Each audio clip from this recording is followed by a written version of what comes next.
Welcome back to the XPackPod podcast, where we download this week's content and bring it to you. I'm one of your hosts, of course, Manny, aka the Goop Master Flex, followed by my wonderful co-host, Denzel, aka the Black Ice 8. If you want to introduce yourself, you What's up, can. people? What's up? As well as Chris, aka the MAY25THXX. Y'all already know how it is, man. It's another week, like gaming news, but we do got some, of course, news in the world of TV shows as well as cinema. So, but before we get in, we'll start off with what are we playing this week, guys? Start off with my boy Denzel. All right. Yeah, you go first, bro. All right. What I'm playing hasn't really changed too much, to be real with you guys. Still plugging away slowly at the medium. Largely didn't play it as much this week because this week was Destiny week, right? I'm sure this is gonna dip into a little bit of what Chris is talking about, but we had the new season drop, the season of The Chosen. So I've been diving into that with Chris and some of our other buddies and grinding that out, trying to get some new exotics, get some new quests out of the way, and that's pretty much been my main focus for the week. Yeah, just Destiny 2, really. Dope. How about you, Chris? Well, I got to say, Mantor is a good old Black Ice over here. Y'all already know, especially because I talked all that shit about a week and a half ago about how Destiny needs to step it up. And I'm not absolving them of all their sins, but gotta say, some of these weapons is kind of hitting, bro. They kind of hitting. You know what I'm saying? Like this is part of what I need, something to chase. So. Yeah, no, I haven't really touched anything else, to be honest. Maybe, I think I played COD for a little bit like a while ago or something like that. But yeah, since Tuesday, season of The Chosen, fam, just been out here. Dope. Yeah, I've been mostly Warzone this week. I'm also been diving in a little bit on some of the classic Grand Theft Auto games. I don't know why. I just been like, I just recently bought it on Steam because it was on sale. I think it was like 50% off or something like that. So I also been, taking the lane to the old days. Since Grand Theft Auto was like one of the first series I played growing up and all that kind of stuff. So I've been playing that Warzone. Haven't got a dub this week, sadly, but I still feel good playing it. But this week or this episode wouldn't be like any other episode without the icebreaker. So, Chris, I'll hand it off to you. Oh, I'm going blurry. Oh, I got it. All right, there it goes. Ding. You gotta have it. Kind of reminds me of Nick Merckx, when he does the whole like the video, bro. All right, my bad. Anyways,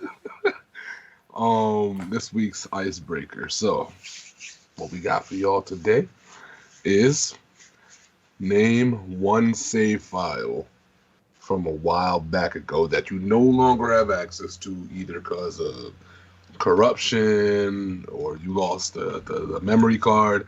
I know a lot of people out here, a lot of the younger viewers, y'all don't know what a memory card is. But back in the day, they were very crucial part of gaming that you could not do your gaming without. You needed your memory card, especially if remember the PlayStation days, So what I'm trying to get at is, what's one save file that you wish you can go back to right now that you don't have it anymore? Because I feel like even now, especially with all the cloud saving stuff, it's a lot easier to do stuff like that. You could not play a game for 2 years and come back, and then it's like, oh yeah, cool, Whereas back in the day it was different. So yeah. I'm gonna start this one off because I don't actually think I have one at all.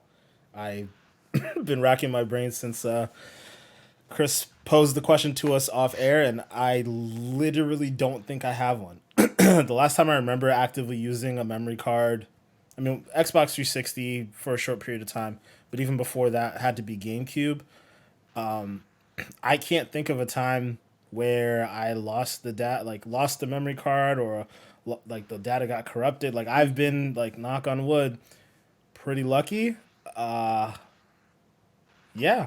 So yeah, I think I'm gonna have to sit this one out. I don't think I actually have an answer, but Manny, go for it, man. Yeah, I know what you mean because I remember I think the original Xbox you didn't really need a memory card. I think they had like some internal saving, but You mean the 360 or the original like OG Xbox? I think the original like yeah because I Yeah, don't think OG I ever Xbox had had a pretty big, massive hard drive inside of it. so But yeah, the yeah 360 I think had so you had the option to use memory cards, but it also had like a hard drive on the top. But I think eventually, like maybe halfway through the generation, they enabled cloud saving. So yeah so yeah, that really ain't matter for some people yeah, for all those younger people.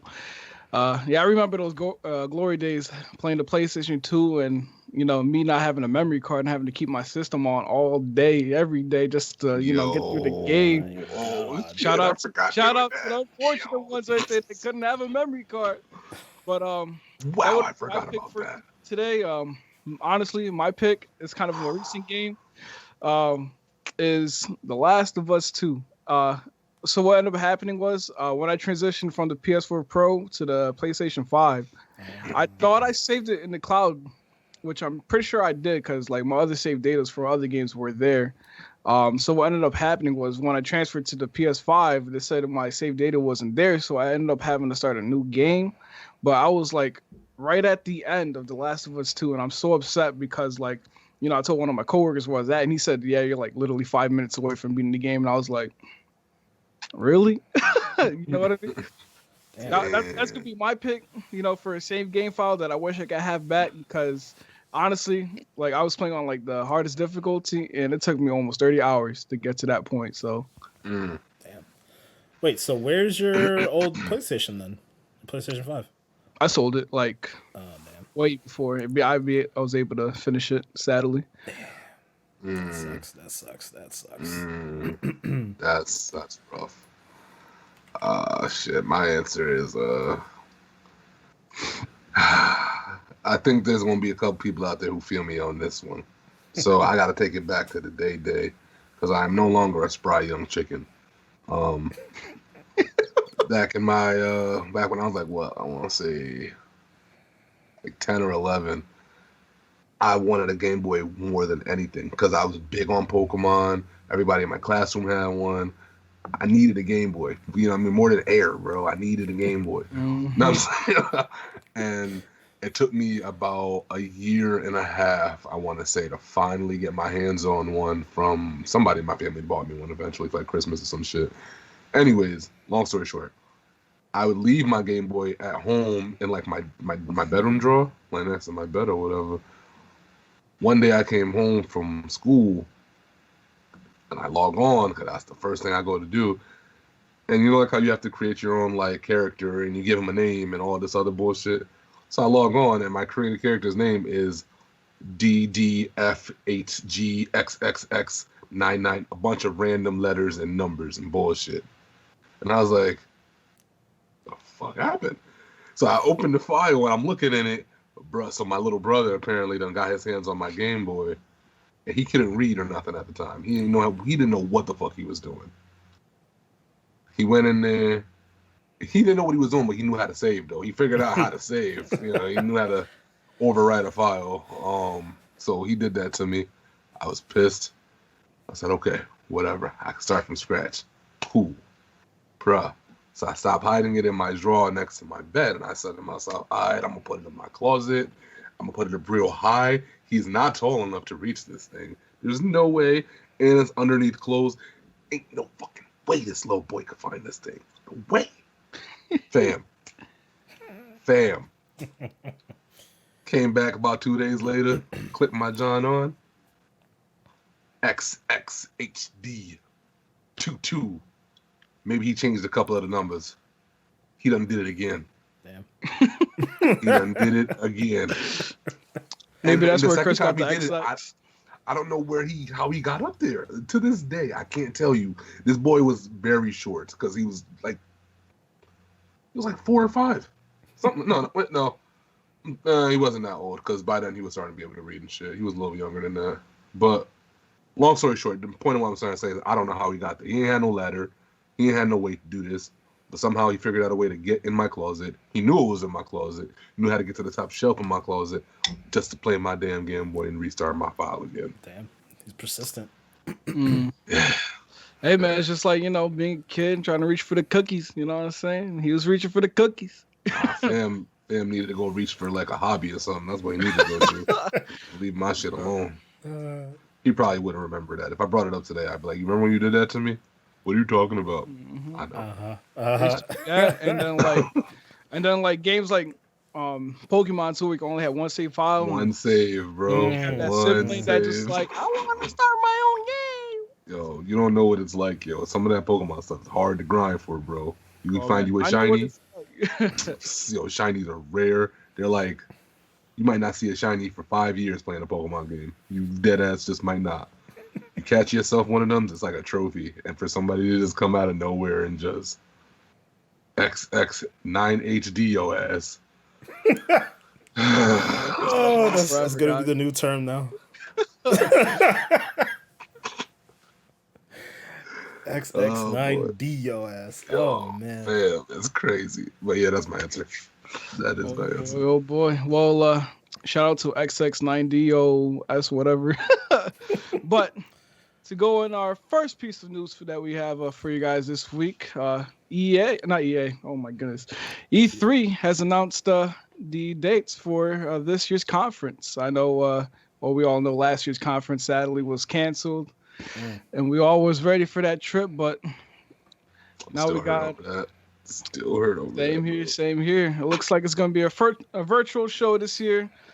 I mean, it looks like they're actually doing it. Yeah, and I know why you got a little mixed up on saying EA and E3 and whatnot, but the ESA, who's the company who actually runs the E3 Expo and kind of gets everything together, they announced this week that basically it's going to be an all digital event, which is kind of something that we expected already. Yeah. Obviously, pandemic's still going on, so we can't necessarily meet in person just yet. But yeah, it's pretty big news for them to come right out and say, we're definitely going all in on having an all digital event. They're working together with vendors and publishers and so on and so forth to try to really pull something together to be, pretty much as cohesive as we possibly can get from what we expect from E3, right? I think, I can speak for myself. I feel like it was a pretty clear void outside of the fact that, we were all supposed to go down to LA to go to E3 last year. With the absence of that, I think that the gaming industry really felt that. It was really hard to get news kind of all centralized in one location. Like Jeff Keighley, as much as he tried, he had the Summer Games Fest thing, but I felt like it went on for too long and it was a little too sporadic. Like it was like, I don't know, like PlayStation would announce like the day beforehand, like, oh, we're doing a state of play, but it's like, we don't really know, like, is this a state of play where you're showing like some indie games that we've already seen? Is this like, are we going to see Horizon Forbidden West? Like we didn't have a good feeling of like what was really important and what wasn't. It was just a constant dump of information. And I think the good thing about E3 in the past was it was everybody getting together for this one, week stretch with a constant information dump of data. And it was a way to get all eyes on the gaming industry at one time, I remember when E3 would come around, it wasn't just the thing that only gamers cared about, right? Like I remember seeing E3 talked about on like CNN and like Fox Business and so on and so forth. Like it was an opportunity for all eyes to be on the gaming industry at one time. Mm-hmm. So I, for one, am really excited to see that it's coming back in some form. And it seems like they have a couple tricks up their sleeve, some things that we've even talked about in the past ourselves. It seems like they are fully planning on doing basically streaming demos, which is really exciting. So according to this article here from Video Game Chronicle, they say the ESA also says it will allow partner companies to remotely stream playable game demos to the media across thousands of scheduled meetings with one-on-one assistance from developers. Many companies have used similar on-demand streaming solutions during the pandemic to allow media to remotely play their games for preview purposes. So it sounds like, they're kind of pulling together the trade show side of things so that journalists are going to get their hands on, game demos for the first time. It's pretty common for those behind closed door demos. Like I want to say 2 years ago, when Cyberpunk was just really getting released into the world, a lot of people were raving about it from games media side because they got a chance to play the game behind closed doors. So, it's good to see that type of stuff is coming back in some form or fashion. And, hopefully us as gamers will also get the opportunity to play some of those demos, through xCloud or whatever other solutions that may come up in the future. But yeah, what do you guys think about this? Manny, I'll let you, start it off. Yeah, definitely. I know we all talked about if E3 is even going to be a thing. It's it's still a good thing. E3 still will always have a place in my heart, especially waiting for the summertime and like around the June months. Seeing what new games coming out with the big announcements. So I'm excited that it's coming back. Hopefully, that they are able to partner up with like Microsoft and all these other companies to do a show, to do something big to keep up the E3 going, the E3 experience going. One thing I was thinking too is like, I wonder if it's gonna be like one of those things too, in order to like take part on the demos, like how you had to like pretty much buy the tickets. I wonder if it's gonna be something like that, where it's like if you want to take part in like this exclusive like demo and stuff like that, you just have to like buy like a ticket, and then like the ticket allows you to like be able to maybe go to like some exclusive like Zoom meeting or whatever, or even just a link to whatever game that they have to showcase that you're able to like play stream for a demo. So I'm actually excited to see how this whole E3 works out. Yeah, I think the buying a ticket thing is an interesting concept. Definitely doesn't seem to be something they've alluded to as of yet, but I can see them. It looks like based off of what we saw last year, they're looking to make it more fan centric, like E3 as a whole. So, I could see them doing that. Charge whatever amount for a day ticket or a weekly ticket or whatever it ends up being, and you have access to streaming demos or some Zoom meeting where it's just a panel of people talking about a particular game. They're talking about Halo development or talking about Horizon. There's so many different things that they can do with it. Yeah, I'm definitely really interested to see as well. But yeah, Chris, what do you think, man?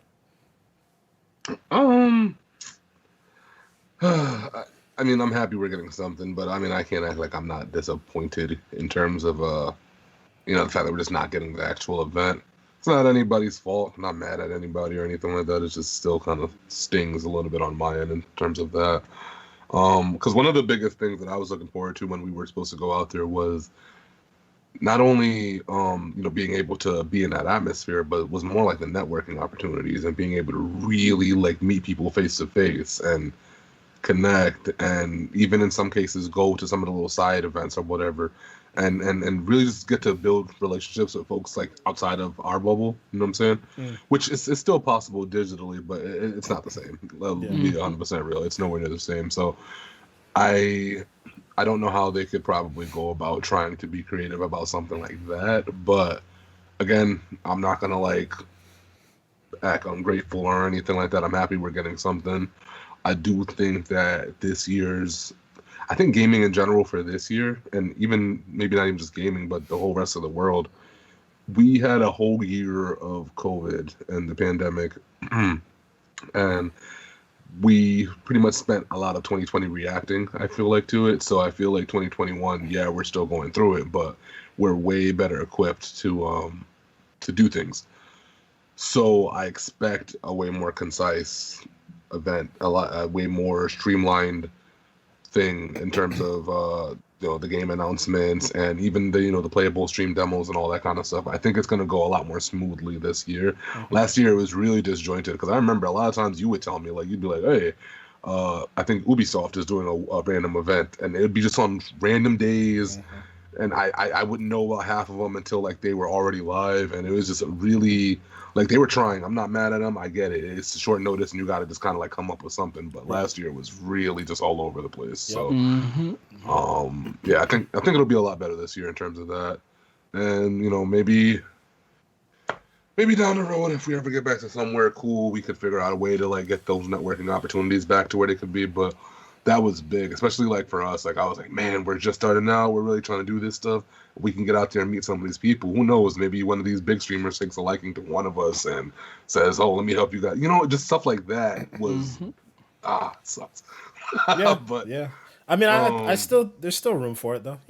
There is. It's just you got to work a definitely. little harder at it, and it's like not that face to face. So it's just you got to wait for an email response from somebody, or you might have to go get in somebody's DMs or something like that. But it is what it is. But overall, next year, yeah, maybe it's different next year. We never know. People are getting vaccinated slowly, and maybe they'll have something. Like I don't think we'll ever get a game floor though ever again. Like, and if they do, it's going to be way different in years out type of thing.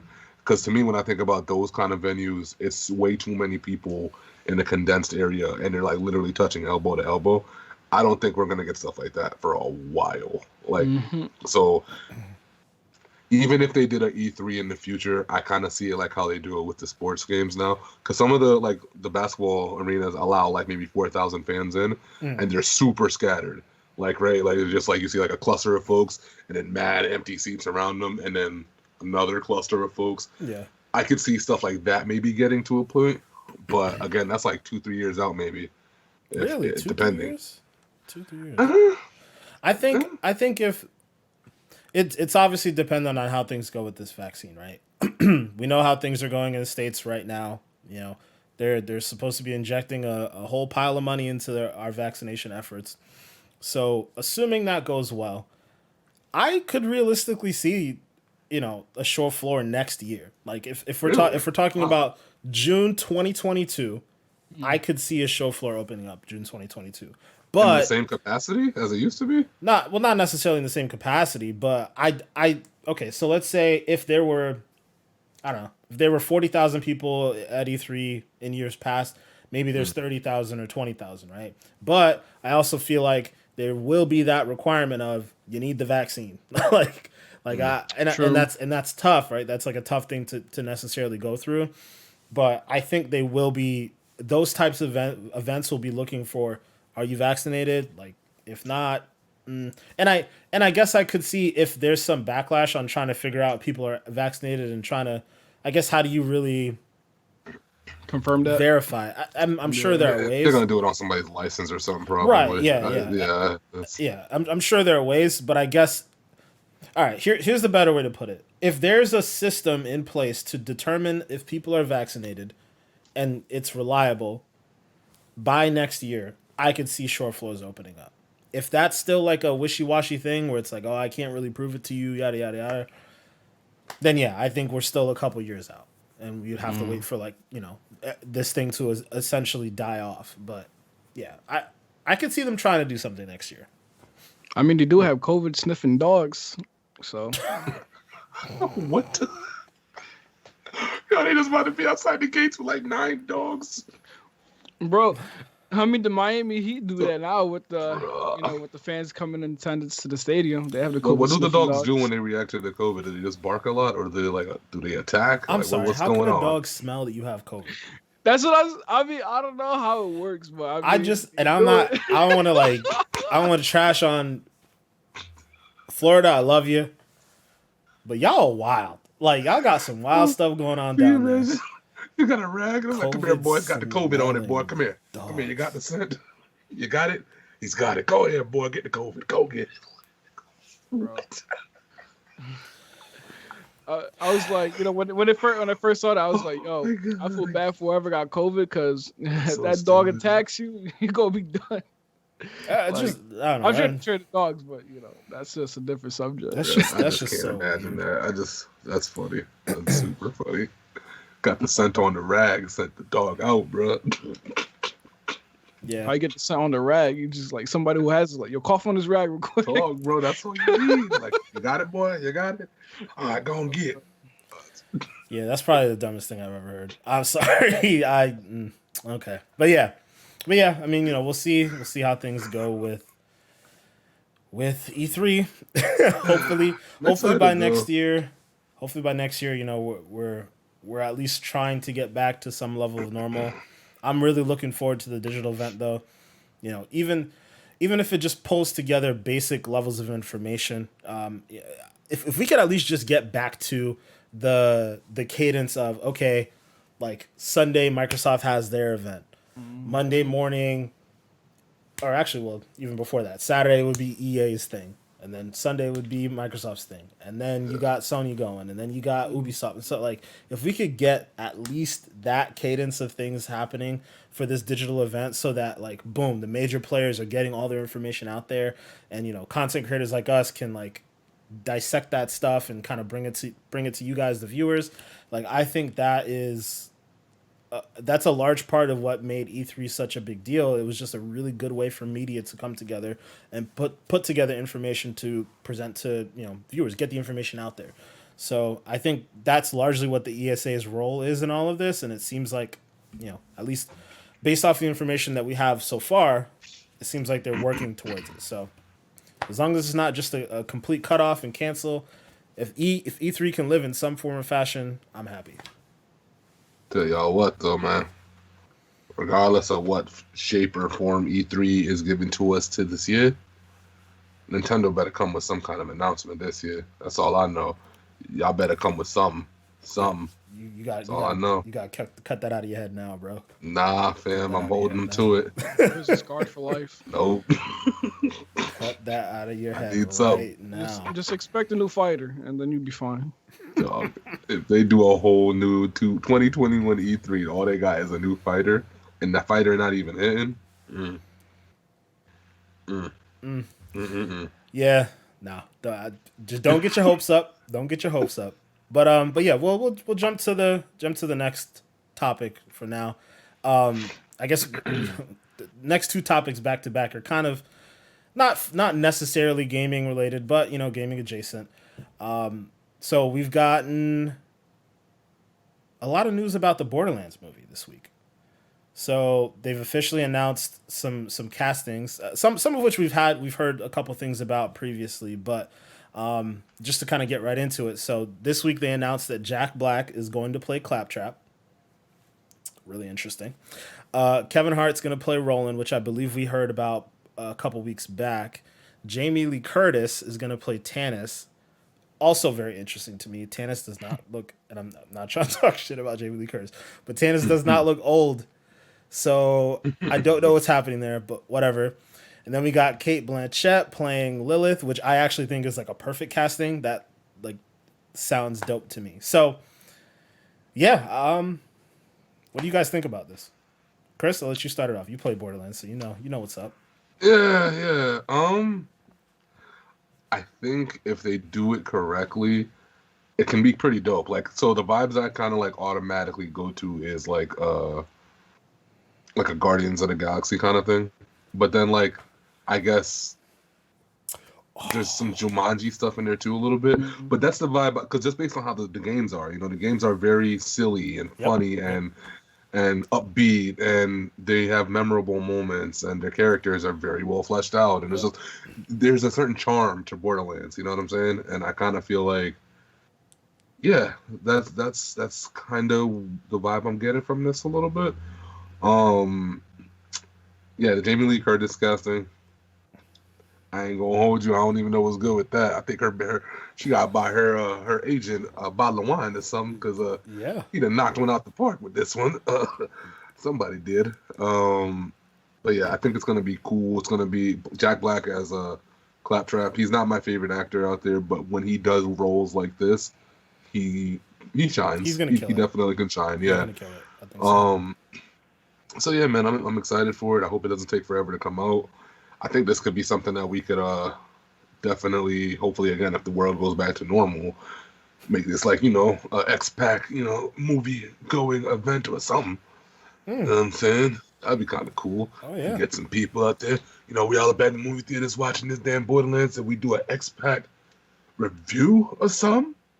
We need more games to movies. That's what we need to have happen. We need more of that. So, I think it's gonna be cool. I hope that they capture the weapons element in the movie somehow. Though I don't know how they're gonna really do that, but like they need to like somehow at least maybe they'll give every character maybe like their own signature weapon that's like really outlandish. Yeah. But they got to come up with some kind of way to capture that element of the game because that's Borderlands. Ridiculously outlandish, overpowered weapons that just make you feel like a god all the time. So like, I don't know how they're gonna do that, but I'm curious to see how they tackle it. Yeah. You know. Also, So, the weapons all have like personality too, right? Like in their own ways. So yeah, I hope they find a way to do that. But it's great, Manny. I'll get you in 1 second. But it's crazy because you mentioned the Guardians of the Galaxy thing, and like for some reason I didn't think of it that way. So for those who don't know, Eli Roth is supposed to be directing this, and he's kind of more known for horror movies. But for some reason, I feel like he would do the Guardians of the Galaxy like vibe really well. Like his horror movies have a weird charm to them, and so like almost like crude humor too. And I feel like that actually might be perfect for Borderlands. So I didn't really put two and two together, but like, yeah, I like that. Yeah, man. But yeah, Manny, go ahead, man. Sorry, I didn't mean to. You're all good. Black Jack. Jack Black. I said Black. Black Jack. Hey. My bad, you know what I'm saying? My gambling ways are over. No, let me stop. But I was I wasn't really surprised, but then I was surprised because I was like, Claptrap, wasn't really like a character. He was just like a robot. I'm surprised they didn't just like hit up the dude that played Claptrap and was like, or like voiced him and just like go to the movie. But you know what I'm saying? You can't keep Jack Black and Kevin Hart apart. You know what I'm saying? I'm sure they're gonna have like some kind of chemistry together in the movie. And Jack Black, from all his previous movies, you already know he's a hilarious dude. So yeah, I feel like Jack Black got chemistry with just about anybody, and Claptrap really does interact with all the different characters. Yeah, so I feel like that's kind of why I feel like it's a perfect casting. But yeah. I mean, like I said, I just think the movie's gonna be a banger. I already feel it. You know what I'm saying? It's Borderlands. You can't mess it up. There's no way you can mess it up. You can mess it up. You can mess up anything. You can mess up anything. It's different because it's a game that's being to a movie. So you know what I'm saying? It's the other way around that people say that's what it messes up. So I got faith. I think Borderlands movie's gonna hit. I'm just gonna say game to movie adaptations get messed up very often. Like again, well, we don't talk about Mortal Kombat. Yeah, Mortal Kombat being one of them. I mean, again, I really love the Resident Evil movies, but eventually those got really bad. So you could mess it up. You could definitely mess it up. I don't know. It's kind of a miracle the Sonic the Hedgehog movie ended up being good. Because everybody was talking all types of trash about that at first. You can definitely mess them up for sure. Yeah. For sure. Definitely excited though. So. Yeah. But my biggest question about this whole thing is, who do you guys think is going to play Handsome Jack? I think he's like kind of the one of the most iconic characters in that universe as far as like being a villain and whatnot.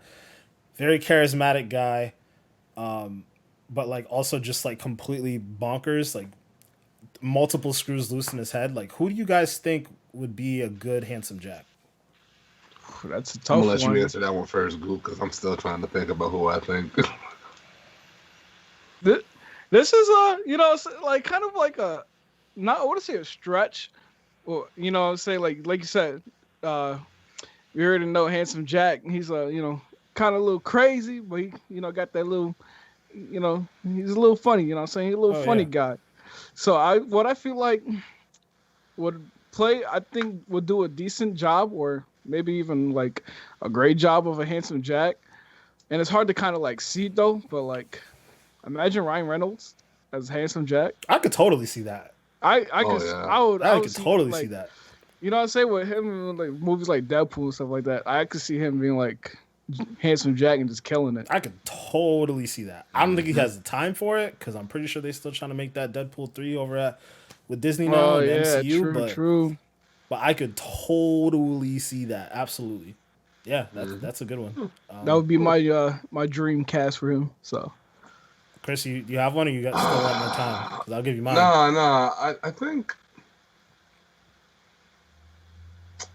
I'm gonna go with Jake Gyllenhaal. I think that'd be really cool. for him to do it. And it's only reason why I say this is based on like how he did Mysterio in Spider-Man. I kind of feel like I don't know if he'd be excellent at it, but I think he would give it a good shake in terms of he's really pulling versatile. that off. Yeah. I don't know about the look so much, but I mean, like, I feel like if they gave him a little haircut with the little to the side thing, the handsome Jack guy and all that shit, I think he can pull it off. Yeah. My pick, and this is funny because we were just talking about Sonic, but my pick I think would actually have to be Jim Carrey. I feel like Jim Carrey could pull that off because he's just so weird. I like that pick.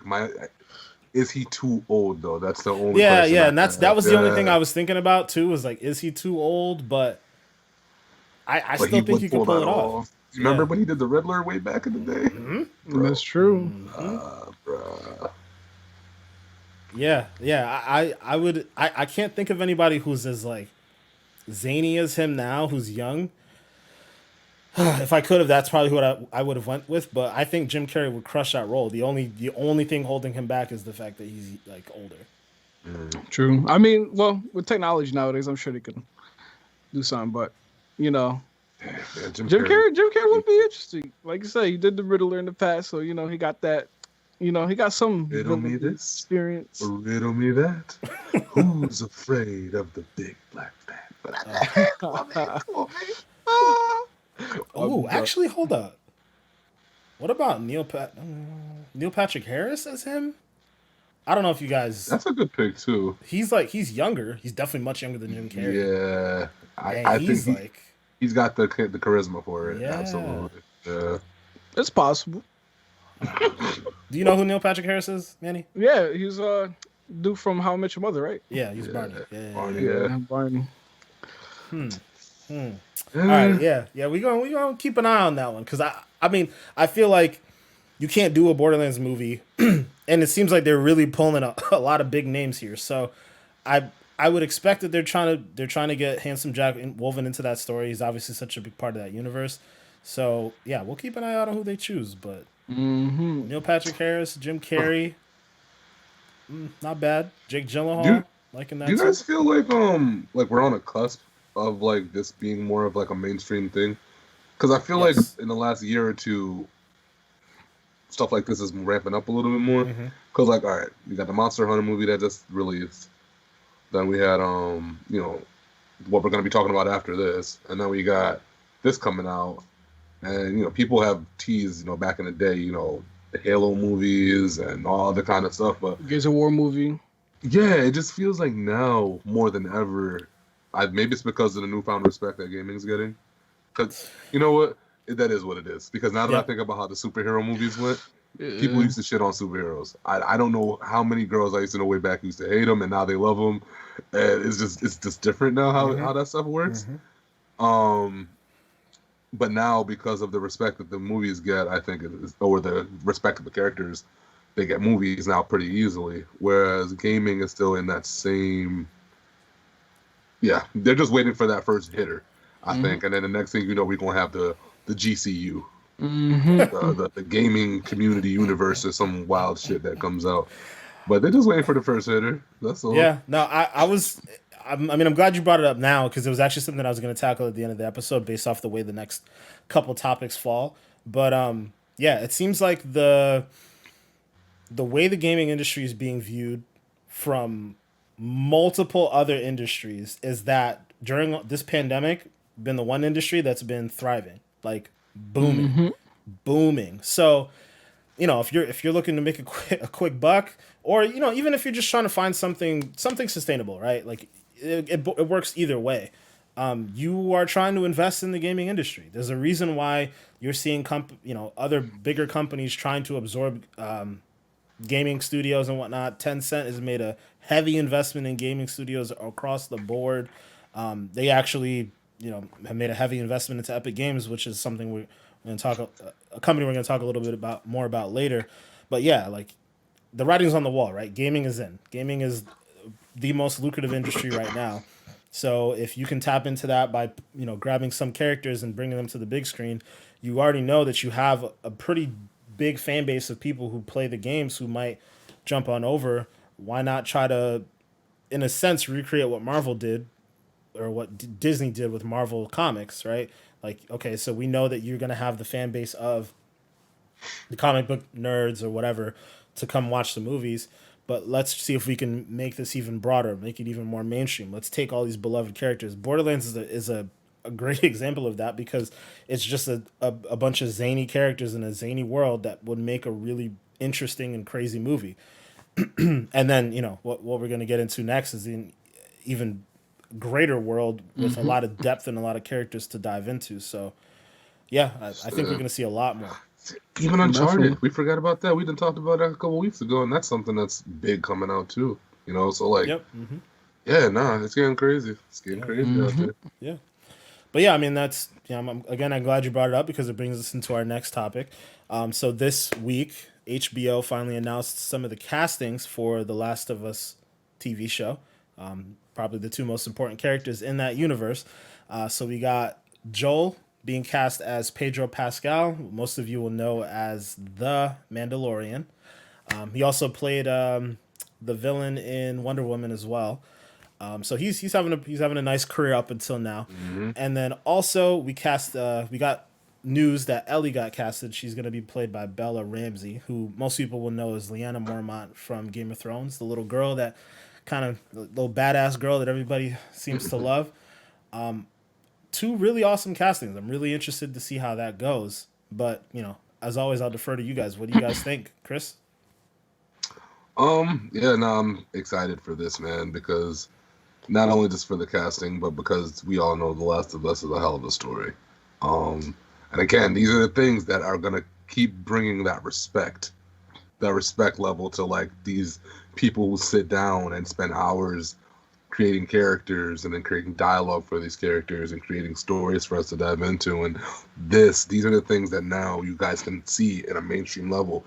These gaming people are not just folks that are just nerds who just do this for other nerds. You know what I'm saying? They really came up with a story here that is comparable to, some good books, some other great movies and all other kind of stuff. It's good shit. You can't deny it. So it's like, that alone is awesome. I'm very happy for them for that.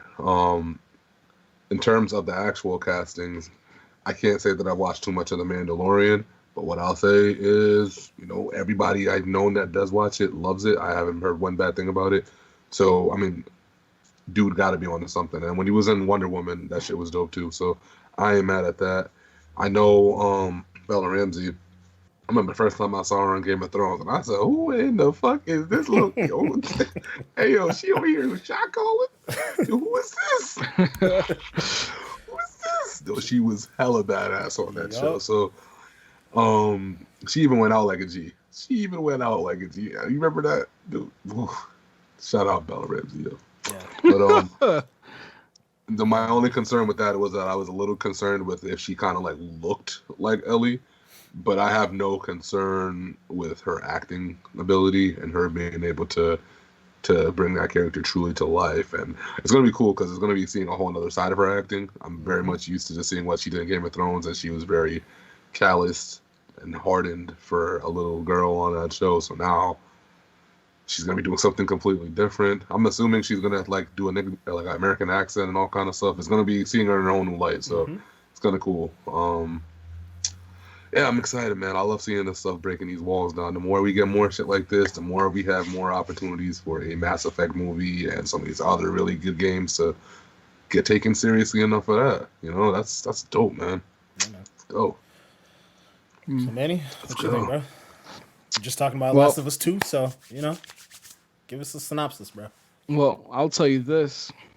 This is the way. I'm actually excited. Pedro Pascal as Joel. I think that's an amazing fit. As we know, the Mando, he's a badass bounty hunter that ends up like, from what I've seen in the first season, I haven't seen the second season yet, unfortunately. But, him out here protecting Baby Yoda and, ending up bonding with the character and everything like that. I can see that kind of translate over to The Last of Us TV show where, read up on it a little bit where, this is at least the beginning part of it is gonna kind of take place of him, bonding with Ellie, like in the Last of Us game. So I'm actually pretty excited. I, will think this will go hand in hand. Like I said, the baddest bounty hunter going from, this is the way to trying to survive some post-apocalyptic world. Definitely dope. And Bella Ramsey, I haven't watched actually Game of Thrones, sadly. So, my thoughts on her. Cut. No, go ahead. Oh boy. My thoughts on her is, it's hard to picture Ellie from her, especially she doesn't really look like Ellie from the video game, but I'm not gonna just let that be the final verdict of what I really think about her. It just depends on how she does in the show itself. So I'm excited to see how everything goes. Pretty much. Yeah.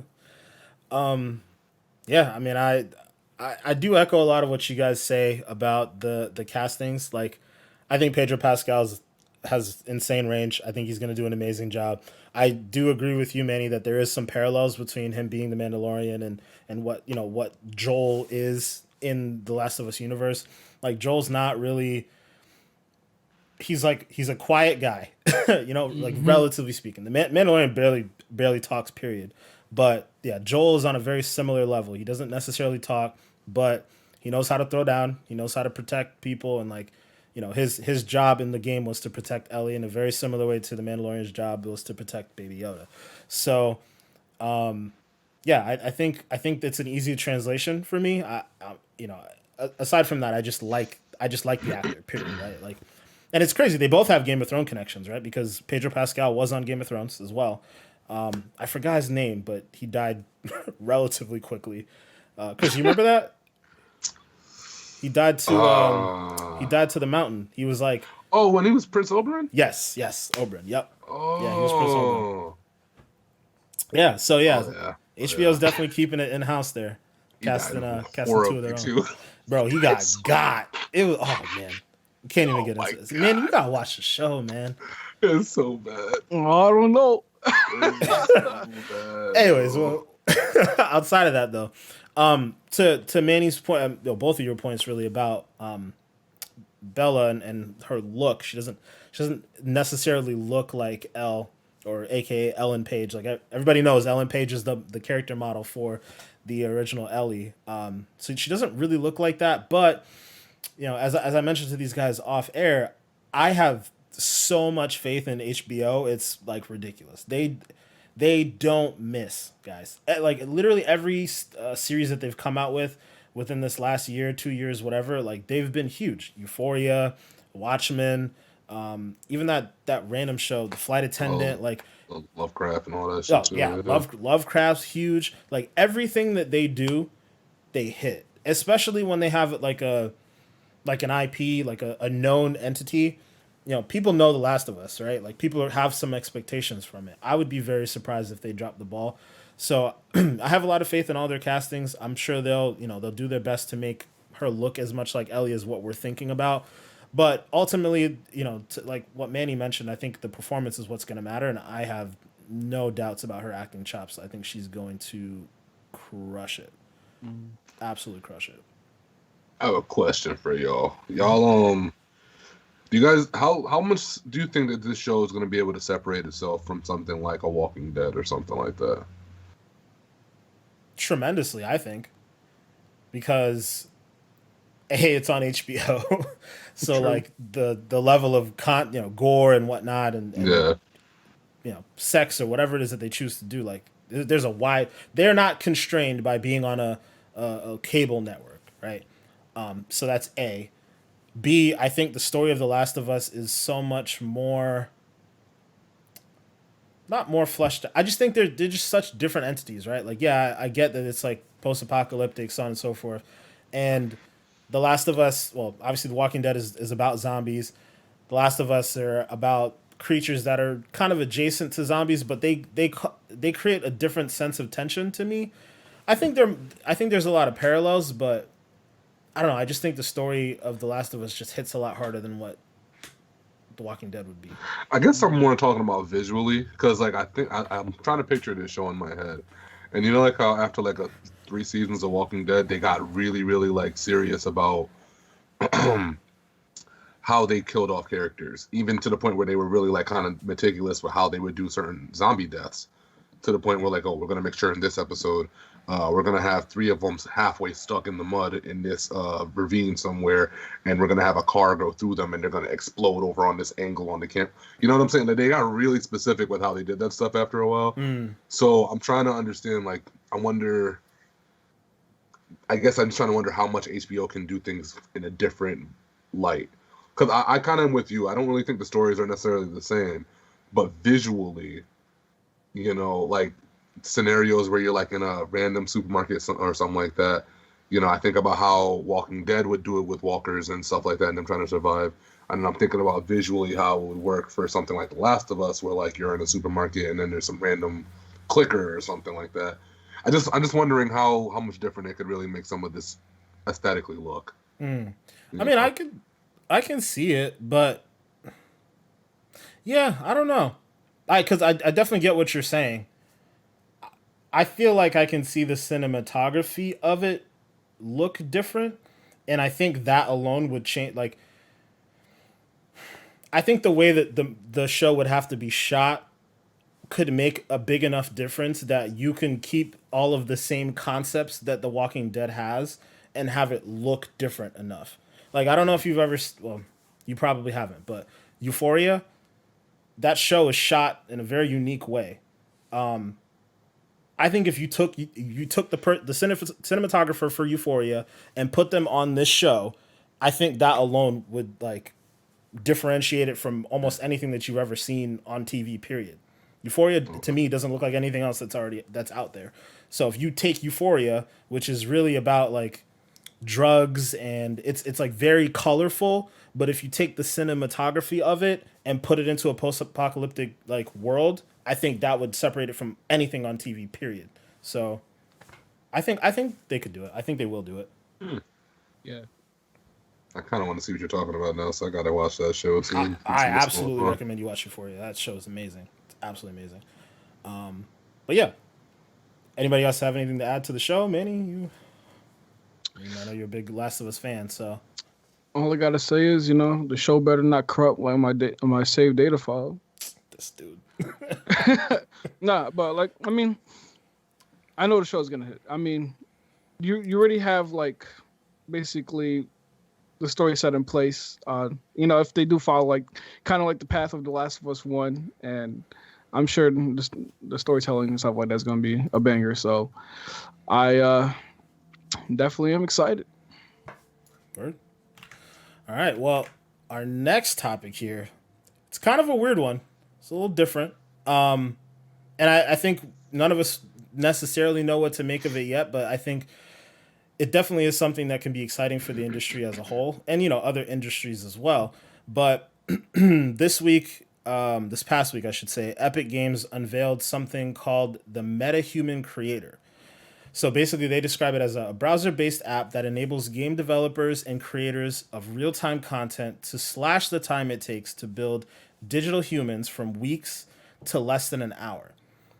Basically, the simplest way to explain this is they have a website that you can go to and essentially use the Unreal Engine with like a UI in itself to create like a human face like in moments.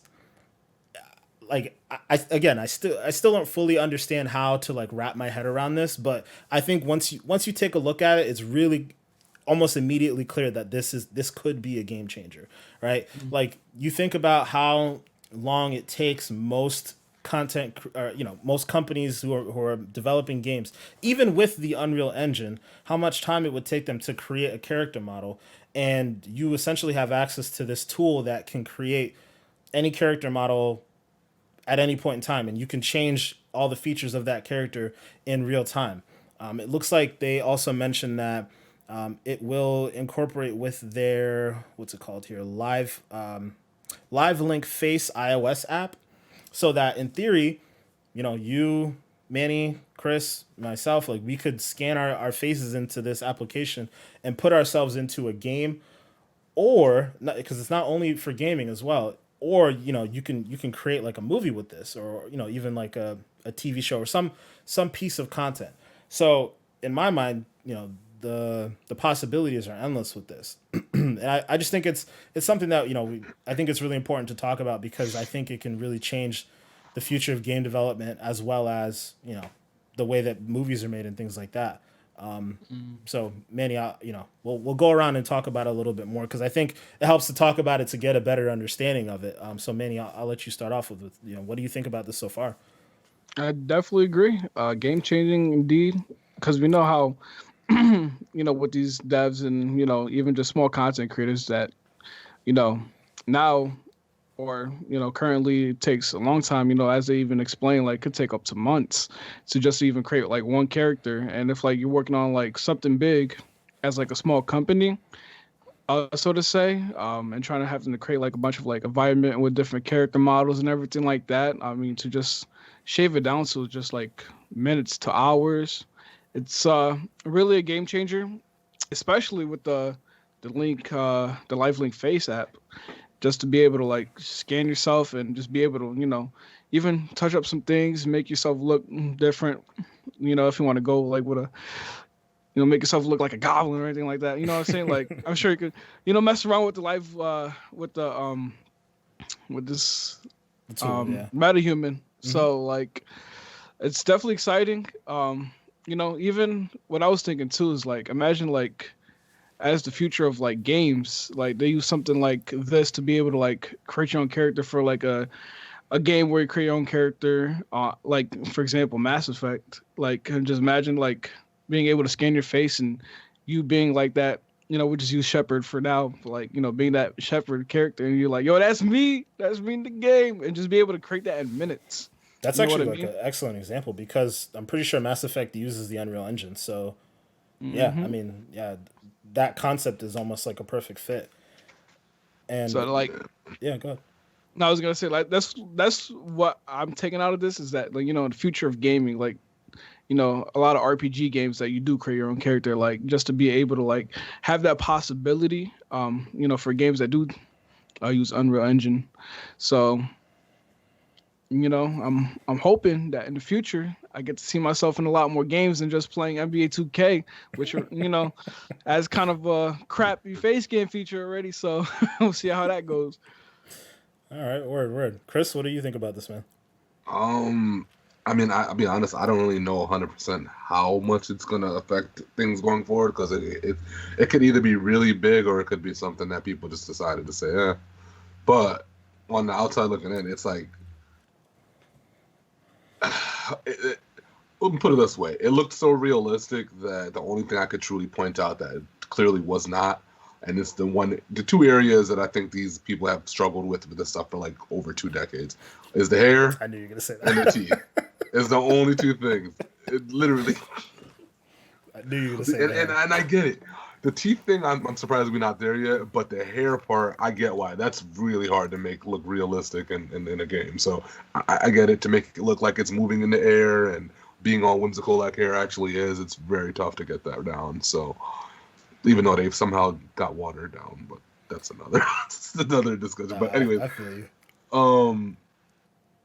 But yeah, it's crazy. I'm trying to think about like outside of the box ways that this can be used, because like you're telling me, nah, I don't think it could get used like that. You know those things that people have, the Bitmojis and all that kind of bullshit that people use?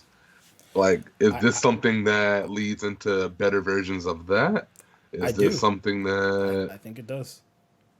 Like, and like Goop kind of touched on this too, for the small developers, man, the people who only have, like, we were talking about Biomutant like a week or two ago, and I remember one of the points was that one of the reasons why they've been taking so long to get this game right is because it's only 20 people working on this game over all this time. So if the workaround was months to sometimes maybe even a couple years or whatever to get certain things right, I mean, for them, this is a major win. You don't have to sit there and worry about, resources or manpower or whatever, because it's easy. games like Destiny who constantly go back to the point where it's like, well, we don't know if we want to allocate resources to be able to build this or to build that or to do X, Y, or Z or whatever. I'm thinking if this can become something that's even beyond just character models, because can this become something where you're able to go in it eventually and make a building out of nowhere for something? Because then now you're talking about damn near being able to make your own damn game on like a way more bigger level than something like a Minecraft, Yeah. And it's kind of that's when it's like kind of wild. Yeah, I mean, I would have to. I obviously not a game developer, don't know that much about game design or development, but I would have to imagine that the hardest part of game development would be the character model. So if they can do this with a character model and have the level of quality that we're looking at with this thing, I would have to imagine that there's got to be some version of this that they can do with building an entire world. The thing that makes this interesting is this is Unreal Engine, I believe 4 running in the cloud. So this ain't even 5. It's not even 5. Yeah, exactly. And it looks like that. And we're not even at 5 yet. So, the things you mentioned with the hair and all that stuff, like I actually think the hair looks decent compared to good. Yeah, it's compared good. to what we have now. But like, then we get to 5 and like they can get the strands of hair looking even more realistic than that. Like this is clearly a taste. And there's a reason why Epic's giving us a taste in this way. I can see. To me, the biggest thing about this from a gaming standpoint is it runs on Unreal Engine. Unreal Engine is probably the most ubiquitous engine there is in the gaming industry. I would argue that probably 75 to 80% of games are run on Unreal Engine. Like you mentioned, Mass Effect, Hellblade, Gears of War, like plenty of games are run on the Unreal Engine. So for them to have something like this exists in the world where, like they said in the tagline, basically, you can take minutes to an hour or something like that to create a full-on character model. Like that's huge. But let's put gaming aside for a moment, because obviously that's kind of what we've been doing a little bit as the theme of this episode here. Let's look at like other forms of content creation. So Chris, like something that you've always talked about is, who's the creator that you mentioned on YouTube? Mr. Moon, was it? Yeah, Mr. Moon, man. So Mr. Moon. So let's give me a little rundown on Mr. Moon. What does he do? Mr. Moon is a YouTuber who does a lot of role play stuff. So he'll find a game, like say for example a DayZ, and he'll maybe go on Reddit or something like that, start up a chat in order to find people to flood this server. They'll start it privately, and then everybody who's on the server has a character that they literally will play out in the role play. And then he takes that later on in post, he chops it up, adds effects, all kinds of shit like that, and he turns it into a mini feature film for YouTube. So that's what his thing is. So now imagine if Mr. Moon can nix out DayZ or Rust or any of those types of games, and he's just going directly to MetaHuman Creator and creating a whole storyline with these characters that he's making in a matter of minutes, like these different facial models that he's making in a matter of minutes. So now you're role playing, you're basically negating the need for a game or any other, engine, I guess you could say. And now you have the ability to fully make like a full-fledged story just using this MetaHuman Creator and, voice actors. Like that's where my mind is going with this content. Yeah. Yeah, like, kind of like what you mentioned, right? What are they called on iPhone again? The Bitmojis or Memojis or whatever they call them. So yeah, imagine a different scenario where, instead of, I know some people have been doing this too, but on Twitch, right? If you don't want to show your face on Twitch, but you want people to have a general understanding of what you look like and whatnot, you like slap that MetaHuman character like into the bottom corner of your Twitch feed or whatever, and like when you talk, its lips are moving, so on and so forth. Like it's basically functioning as like a digital version of you. Like the gorillas. yeah. I mean, even I the gorillas still never though. seen what they look like this whole time. I don't know what they look like, dude.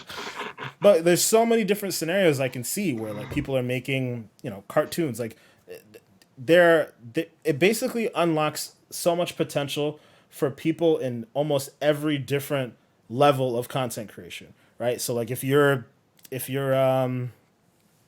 Microsoft and the Gears of War team down at the Coalition, they use Unreal Engine heavily. This would help them to get certain character models up a little bit quicker, right? Let's say you're a AA developer like Bloober Team who just made the Medium, and they need to update the character model for some new character in their game, right? So they're a little less budget than the Coalition, so they have less resources, less time to do all these things. They benefit from this. You and I, and Chris, you've alluded to the fact that you'd be interested in doing something similar to what Mr. Moon does. So, boom, here's your opportunity to do that with an easier tool. We don't know how much this is all going to come out to, if it's going to cost a lot of money, whatever, what have you. But the fact is, it's there, and it seems like it's relatively easy to get into. I just feel like it's such a big deal for the industry at large. Epic's already kind of alluded to the fact that they're looking to get Unreal Engine 5 into the hands of Hollywood, creators, so that they can create cartoons and so on and so forth. But to be able to use this MetaHuman creator, which seems to be kind of out there for everybody, I think it's a big deal. Yeah, I'll tell you one thing, man. 2K need to definitely try to engage in some kind of partnership with these folks. Because I haven't played 2K, the new one, at all. But anytime I've tried to download that stupid facial scan thing and create a character, literally be having me looking like a whole smush. All right? No. I'm tired of that. It's been a decade of this trash-ass character creation. Literally a decade. I am... Oh, that's funny. So, do you guys think this will push some developers to start using Unreal instead of what they've currently been using? Or, because I don't know how hard this is going to be for somebody to emulate and within their shit. You know what I'm saying? Like, can Bethesda get away with using what they want to use, which is what their own in-house, I think, engine or some bullshit? And to say wayside to when these people are making these advances and the other shit, like, that's kind of wild to think about. Like, I don't know.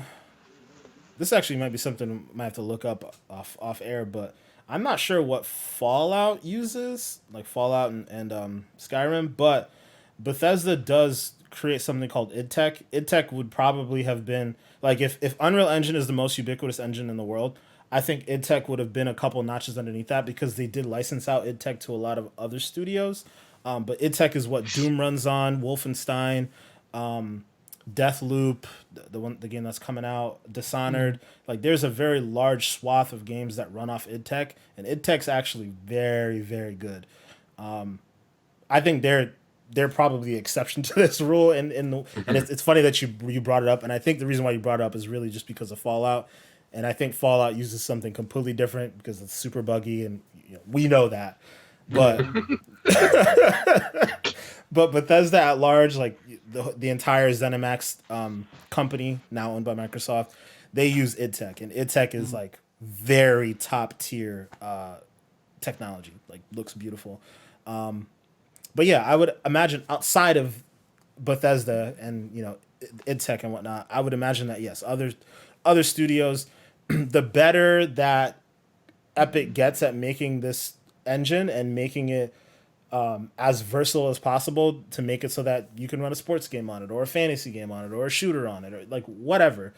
The more versatile Unreal Engine gets, the more the industry is going to use it. And I can. You're right, Chris. I can absolutely see that this MetaHuman thing is another notch in its belt, and another developer will go and use it because of this. And I think it should help the game industry at large, for sure. Yeah, and definitely those smaller industries too, like those indie game companies, definitely take advantage of this Unreal Engine feature where they may have like a couple of people just in an in-house studio just making a small indie game, and instead of making something like that looks kind of like low budget in the sense, like using this MetaHuman creator, they can make their game actually look like what a AAA title would look like, but as a small company, which will definitely help them out in like the long run. Yeah, and it'll help them focus more on story or focus more on gameplay, like that stuff. And I think that's the beauty of the Unreal Engine too, is like, no matter what you do, the game's gonna look good because the engine is built in such a way that these games look pretty high quality. So if you get that stuff out of the way and you're not worried about trying to optimize the engine to work for this or optimize the engine to work for that, that's the advantage of having something that already is developed to work as best as it possibly can, is now you can focus on your story. You can focus on your gameplay. And I think, yeah, it makes the whole industry better for it. Definitely. Yeah, man, it's kind of wild, man. Super, super, super wild. Super, super. Like, I wonder if this is also going to affect just workflows in general, like how people have to work remotely right now because of the pandemic or whatever. Like, eventually, obviously, hopefully, we go back to a normal state or whatever. But maybe this also helps that situation, because I hear it from a lot of people, especially when the pandemic first started. It was like, our manpower is a little fucked up because we're all working from home on these little makeshift setups and trying our best here, but we can't hit the deadlines like we want to because a lot of our resources are in the studios and like this makes it like, what this reminds me of? This reminds me of, you guys are gonna laugh. This reminds me of Soulja Boy, right? Okay. Oh wait, hear me? Yeah, I'm waiting. All right. Soulja Boy was a dude in his basement that grabbed Fruity Loops and was just able to put together some shit in his basement, and it worked, and he got big. This is kind of like what this reminds me of. Like, you're gonna be able to now. You're not a game designer or anything like that, because you're not. But like, you can go kind of do some of what they do a little bit on your own, and then it might pop. Yeah. Lord knows, man. Somebody might make a character and start a whole YouTube channel off of it and make a whole TV show out of it and get popping this out. Yeah, that's absolutely crazy. I mean, even like just being able to shut down time with the the FaceLink app, or instead of having to just sit there, just create a whole cast.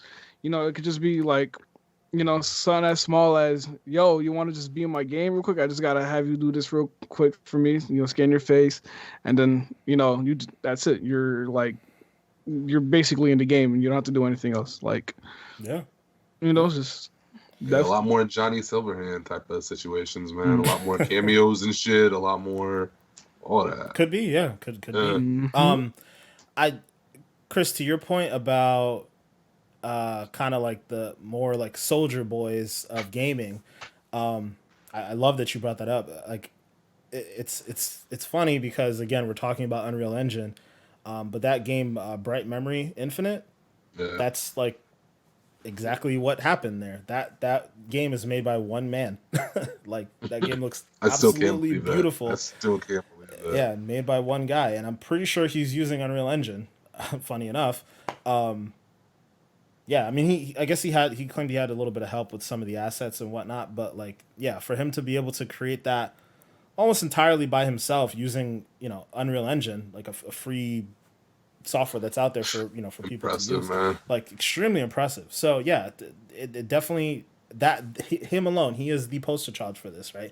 And I'm sure he didn't even have access to the MetaHuman creator thing. So, that can create a whole new generation of content creators out there, making games, making videos on YouTube, making all different types of stuff. So yeah, I'm really, really excited to see where that goes, and to see it's only in early access. So you'd have to imagine that what this really equates to is Unreal Engine in the cloud. You'd have to imagine that these bigger name studios like, Sony, Microsoft, Sony, like all the bigger companies, they probably already have access to something like this. It had to have been kind of pushed out to their higher level clientele before they went ahead and pushed it out to the masses. So I'm sure that, these companies are probably already reaping the benefits of this, especially due to COVID and whatnot. So we'll see where all that goes. We'll see where all that goes. I'm excited to see more about it. But yeah, guys, viewers, as always, just let us know what you guys think about this stuff in the comments. Let us know what you think this can mean for the gaming industry and, just entertainment business as a whole. Because, as we've talked about, there's so many different ways this thing can go. But yeah, before we head out, as always, we're going to let you know where you guys can go find them afterwards. So, Manny, go ahead and start it off. You already know.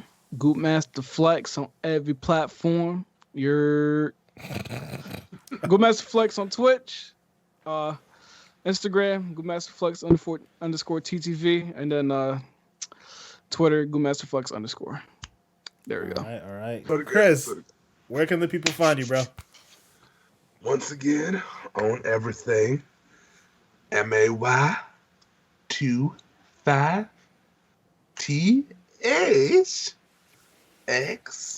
MAY25THXX on everything. And I be saying it, man. Y'all need to be pen paling me, man. Now, people still pen pal in 2021. I don't know, but I got Gmail for y'all. Oh, God. All right. And as always for me, I'm Black Ice 8, pretty much everywhere. Xbox, PlayStation, Twitter. The only thing is on Instagram, Black Ice 8 underscore gaming. And as always, check out the podcast IG, which is XPackPod. And we'll check you guys out next week. Have a good one. All right. Peace.